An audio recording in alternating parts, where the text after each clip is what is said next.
Flowers top singer mega marathon grand finale. ഞാൻ വൈഷ്ണവി പഠിക്കാൻ നമ്മുടെ സ്വന്തം അമ്മക്കുട്ടി പൂവേ പൊൻപൂവേ ആരീരാരം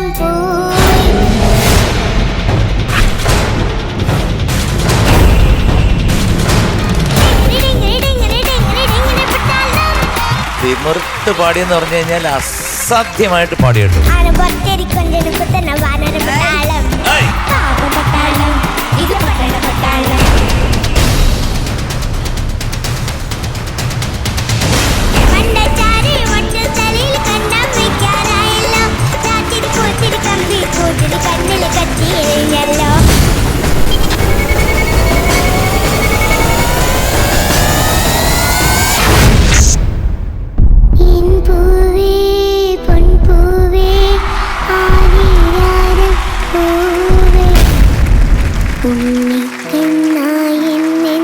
ഈ പാട്ടിലൂടെ ഈശ്വരനെ തന്നെയാണ് നേരിട്ട് കാണുന്നത്.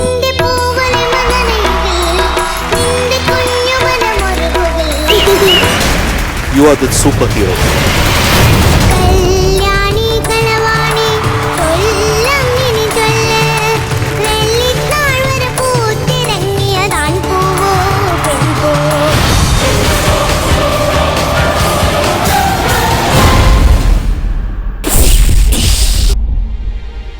ഇവിടെ വന്നതിന് ശേഷം എനിക്ക് ടോപ്പ് സിംഗറിൽ ആദ്യത്തെ സമയത്ത് വന്നപ്പോൾ എനിക്ക് ഞാൻ തമ്പ്രാൻ തൊടുത്തത് മഴരമ്പും പിന്നെ മഞ്ഞളി പൂനിലാവ് പേരാട്ടിൻ കടവിൽ ആ പാട്ട് പാടിയപ്പോൾ എനിക്കൊരു വലിയ ഐസ്ക്രീം കിട്ടി. എൻ്റെ അത്ര സൈസുള്ള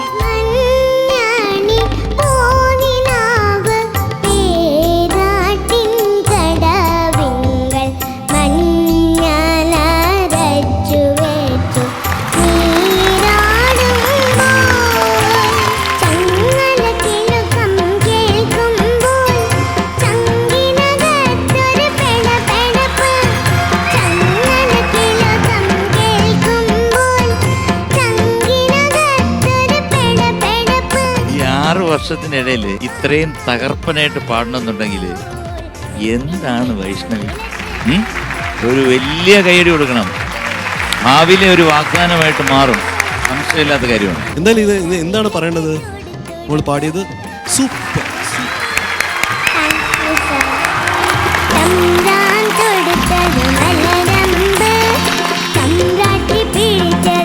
ഞാൻ അത് എടുത്തതും അത് ഞാൻ ആക്കിയത് അതെല്ലാവരും കണ്ടു, പക്ഷെ അത് ഞാൻ ശ്രദ്ധിച്ചില്ല അത് TV-യിൽ വന്നപ്പോ.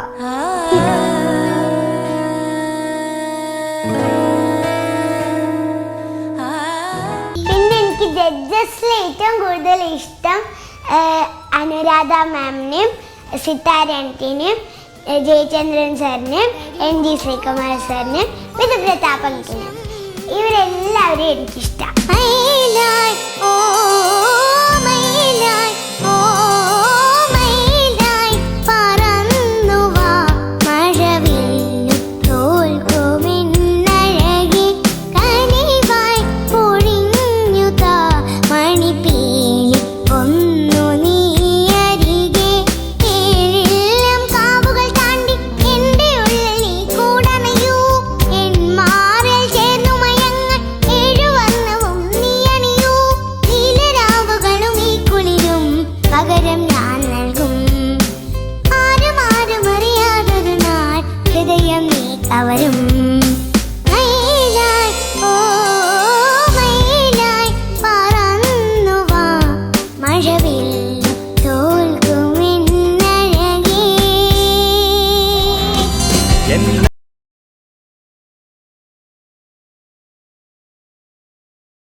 കൗണ്ടറുകൾക്ക് മറു കൗണ്ടറുകൾ പറയാനും ഈ കുട്ടി കുറുമ്പിക്കറിയാം. ഇവിടെ കുറെ നേരമായി ഞാനിവിടെ ശ്രദ്ധിച്ചിരിക്കുക.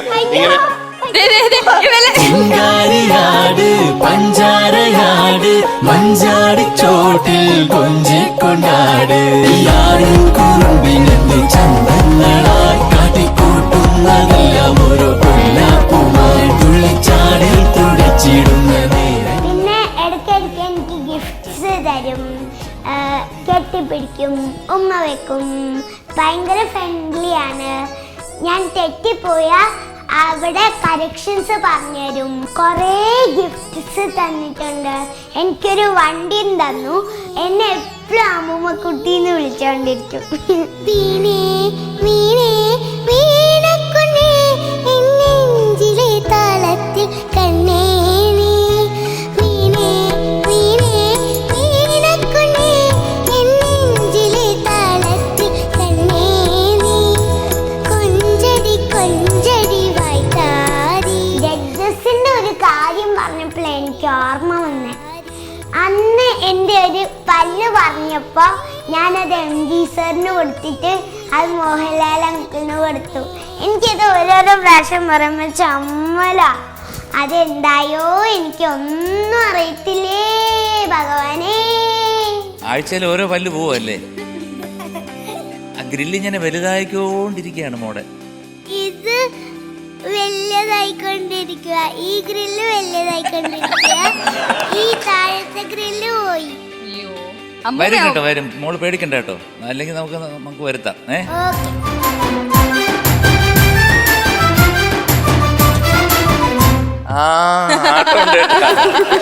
ആടുന്നുണ്ടാടുന്നുണ്ടാപ്പല്ല് തന്നെന്നും താനത്തിലാടി.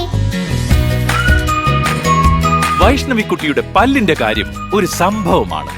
പഞ്ചാര തിന്ന് പല്ല് പോയെന്നാണ് കൂട്ടുകാർ പറയുന്നത്. കാരണം എന്തു തന്നെ ആയാലും പോയ പല്ലുകൾ പെട്ടിയിലാക്കി ഒരിക്കൽ ഈ അമ്മുക്കുട്ടി വേദിയിൽ കൊണ്ടുവന്നു. MG അത് ലാലേട്ടന് വിറ്റത് 1,00,000 രൂപയ്ക്കാണെന്നാണ് കേട്ട് കേൾവി. വാ തുറന്നേ. 1 2 3 4. മോളെ അങ്കിള് പണി നിർത്തി, ഇപ്പൊ ഡെന്റിസ്റ്റാ. അയ്യോ ഡെന്റിസ്റ്റാണ്.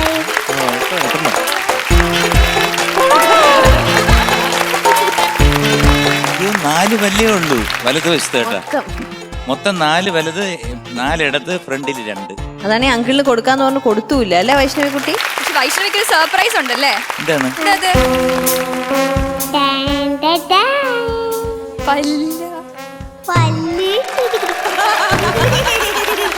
ദൈവമേ, പൈസ ഇല്ലായിരുന്ന സമയത്താണ്.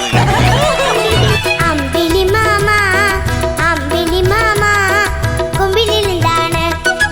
അമ്പിളി മാമ അമ്പിളി മാമ കൊമ്പിളിൽ എന്താണ്? പണിക്കരെ കുറിച്ച് പറയുമ്പോൾ നമ്മുടെ 22 കുട്ടികളിലും വളരെ ടാലൻ്റുള്ള കുട്ടിയാണ്. അതുപോലെ എക്സ്പ്രഷൻ്റെ നമുക്കറിയാമല്ലോ, എക്സ്പ്രഷൻ്റെ കാര്യം ഒന്നും പറഞ്ഞു കൊടുക്കേണ്ടതില്ല. പ്രത്യേകിച്ച് അവരൊക്കെ വളരെ ഇൻബോണായിട്ട് ടാലൻ്റ് ആയതുകൊണ്ട് ഒന്നും പറയാനില്ല. ഗ്രൂമേഴ്സിനും നമ്മൾക്കൊന്നും അധികം പണിയില്ല. പിന്നെ ഡെഫിനറ്റായിട്ട് പഠിച്ചിട്ട് വരുന്നു സോങ്സിൻ്റെ ഓർഡറും സംഗതികളെല്ലാം. ഏതായാലും ഞങ്ങൾക്കും വളരെ സന്തോഷമുണ്ട് ഇതുപോലെ നല്ല ടാലൻ്റുള്ള കുട്ടികളുടെ കൂടെ ഓരോ എപ്പിസോഡും കഴിഞ്ഞ് പോകുമ്പോഴും ഞങ്ങൾ ഒത്തിരി കാര്യങ്ങൾ പഠിക്കും. റിഹേഴ്സലിന് ആദ്യ കാലത്ത് വരുമ്പോൾ വളരെ ഷൈ ആയിരുന്നു. ഞങ്ങളോട് അധികം ഇണക്കമൊന്നുമില്ല. അങ്ങനെ ചിരിച്ച് കളിച്ചൊക്കെ അങ്ങോട്ട് പോകും. റിഹേഴ്സലിന് വരുമ്പോൾ പെട്ടെന്ന് കുറച്ച് പരിചയം കൊണ്ട് വന്നു കഴിഞ്ഞപ്പോൾ ഈ കുട്ടി വരണതെന്ന് ഞങ്ങൾക്കൊരു ജിജ്ഞാസയാണ്. കാരണം കൊണ്ടുവരുന്ന പാട്ടുകളെല്ലാം സൂപ്പർ പാട്ടുകൾ. പിന്നെ ഫീൽ എന്ന് വെച്ചാൽ നമുക്ക് പറഞ്ഞു കൊടുത്തുണ്ടാക്കാൻ പറ്റില്ല. ഞങ്ങൾ ട്യൂൺ എന്തെങ്കിലുമൊക്കെ മാറിയാൽ ഞങ്ങൾ അപശ്രുതിയൊക്കെ അങ്ങനെ എന്തെങ്കിലുമൊക്കെ വന്നെയാണെങ്കിൽ ഞങ്ങൾ അവിടെ നിന്ന് കറക്റ്റ് ചെയ്യും, പറഞ്ഞു കൊടുക്കും താളത്തിൻ്റെയൊക്കെ. പക്ഷേ ഫീല് നമുക്ക് പറഞ്ഞു കൊടുത്താൽ ഒന്നും ഉണ്ടാക്കാൻ പറ്റേണ്ട സാധനമല്ലത് സാധാരണ ഇതിൽ. വൈഷ്ണവിക്ക് അത് പറയേണ്ട ആവശ്യമില്ല. ഏത് പാട്ട് പാടിയാലും അതിൻ്റേതായ ആ കറക്റ്റ് തനിമ പാടാനുള്ള കഴിവുണ്ട്. വീഡിയോ കണ്ടാണ് സാധാരണ പാട്ട് പഠിക്കാറുള്ളത്. അപ്പോൾ ഈ എൻപൂവെ പൊൻപൂയുടെ വീഡിയോ കണ്ട് ഇപ്പോൾ തൊട്ട് ഭയങ്കര ഒരു അറ്റാച്ച്മെൻറ്റും ഭയങ്കര ഒരു പ്രയാസമുള്ള ഫീലിംഗ് മാതിരിയാവും. എന്നിട്ട് അത് പാട്ട് പഠിക്കാനായിട്ട് അവർക്ക് ആ പാട്ട് പാടണമെന്ന് ആഗ്രഹമുണ്ട്. പക്ഷെ ആ വീഡിയോ കാണുമ്പോഴൊക്കെ അവർക്ക് കരച്ചിൽ വരാറുണ്ട്.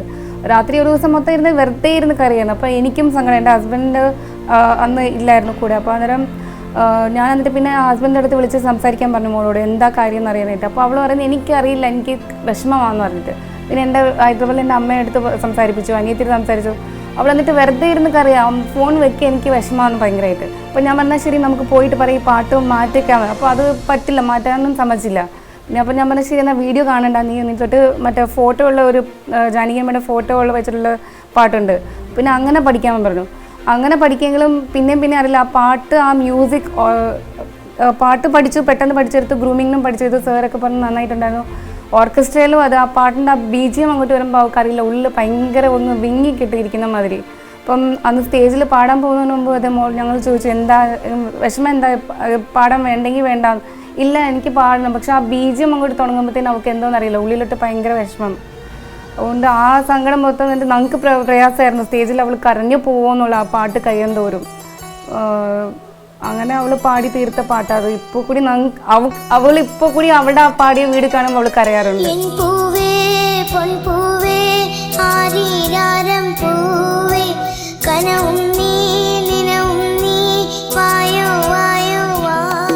പിന്നെ ടോപ്പ് സിംഗറിലെ ഷൂട്ടിംഗ് ഇല്ലാത്ത ദിവസം ഞാനും ശ്രീഹരിയും അനന്യയും ദിയയും ഋതുരാജും ദേവിക ചേച്ചിയും ഞങ്ങളൊക്കെ ഫുള്ളിരുന്ന് ഞങ്ങൾ കളിക്കും. അപ്പോൾ അവരൊക്കെ എന്നെ അമ്മൂമ്മേന്ന് വിളിക്കും. അപ്പോൾ ഞാൻ എന്താ മക്കളെ സുഖാണോ മക്കൾക്ക് എന്നൊക്കെ പറയും. വാങ്ങിക്കണം, നിങ്ങളെല്ലാവരും നന്നായിട്ട് പാടണം മക്കളെ. എൻ്റെ മനസ്സിലൊരു നാണം, ഓ എൻ്റെ മനസ്സിലൊരു നാണം, അവൾക്ക് പാട്ട് ഒത്തിരി തീരെ ചെറുതിലെ തൊട്ട് ഒരു 9 months ഒക്കെ ആയപ്പോൾ തൊട്ടേ അവൾ ഇങ്ങനെ ഓരോരോ പാട്ടൊക്കെ മ്യൂസിക് ഒക്കെ ഇങ്ങനെ മൂളാൻ തുടങ്ങും. അപ്പം അങ്ങനെ മ്യൂസിക് കേട്ട് പാടുന്ന കുട്ടിക്ക് ഇങ്ങനെ ഒരു അവസരം വന്നപ്പം പോവും എന്തായാലും എന്ന് പറഞ്ഞിട്ട് അങ്ങനെ ഞങ്ങൾ സെപ്റ്റംബറിൽ വന്ന് ഓഡിഷൻ കൊടുത്തു.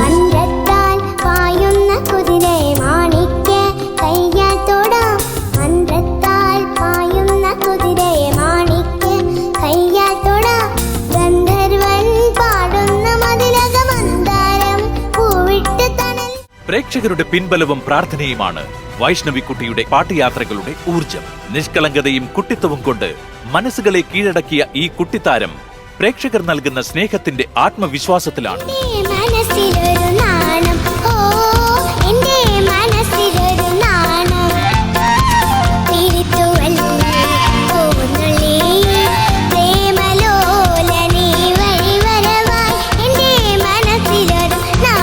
ഒരു നാളും ആ സ്നേഹത്തിനും വാത്സല്യത്തിനും ഇടിവ് തട്ടില്ല എന്ന പ്രതീക്ഷയോടെ വൈഷ്ണവി വീണ്ടും പാടുകയാണ്. നമുക്ക് കാതോർക്കാം ആ ഗാനവസന്തത്തിനായി.